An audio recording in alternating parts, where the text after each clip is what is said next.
prend le nouveau et l'ancien. Le nouveau et l'ancien quoi, merde, ça descend. Enregistre. Aujourd'hui, c'est plutôt un message de reconnaissance que je voudrais témoigner au cœur d'Algrange, parce qu'en l'espace de quelques mois, avec une attention particulière de ma part sur ce point du territoire de Moselle, eh bien, j'ai pu constater. Alors bien sûr, c'est toujours au départ l'initiative du chef, mais d'un autre côté, le chef n'est rien si derrière il n'y a pas des hommes et des femmes qui s'inscrivent dans la démarche qu'on lui a, nous, fixée par lettre de mission. Et aujourd'hui, me retrouver parmi vous à cette Sainte-Barbe, eh bien, je crois que c'est la reconnaissance minimum que je vous dois. Hein.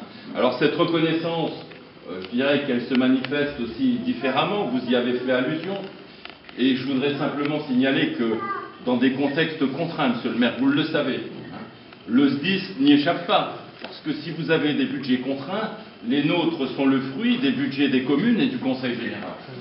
Mais dans ce dispositif, eh bien, on a réussi, parce qu'il y avait une volonté, et que ça a toujours été dans la volonté du SDIS, eh bien, de mettre en place les moyens nécessaires qui vous permettent d'intervenir. Alors, vous avez vu, au gré d'une opportunité, au gré non pas d'une chance, parce que, je veux dire, si on n'avait pas voulu le faire, ou si on avait voulu mettre quelque chose ailleurs, on le faisait. Mais la réalité et le message d'espoir, enfin d'efficacité que vous nous envoyez, a permis, eh bien, peut-être plus petit qu'avant, mais correspondant à un véritable besoin, analysé comme ça au niveau du SDIS, et non pas pour vous faire plaisir, mais parce que le besoin est là, et bien de dégager par rapport à l'enveloppe que vous versez. Je vais me faire le pendant de ce que le SDIS a apporté. Ce véhicule, il représente plus de 100 000 €. Donc voilà, je crois que, monsieur le maire, vous êtes sensible, je dirais, à l'utilisation des deniers publics, et vous êtes sensible à tout ce que vous pouvez apporter au centre. Et je vais revenir sur le message que vous lancez pour les années à venir.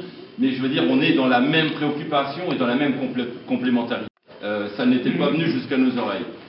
Alors, oui, la contrainte budgétaire, elle est là. Aujourd'hui, ça ne vous coûtera pas moins cher si on regroupe les casernes. Voilà.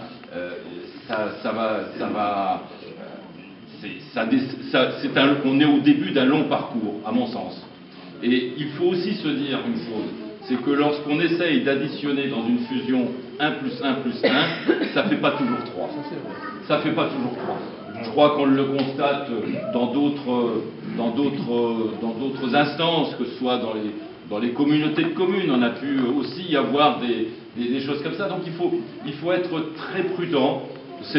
On est peut-être au début d'un processus, mais sans rien vouloir freiner aujourd'hui. Il faut pas s'interdire de réfléchir, mais il faut réellement poser les choses, parce que il y a des pompiers, il y a des communes, mais il y a les pompiers, il y a le SDIS. Donc tout ça doit être pensé et correctement réfléchi.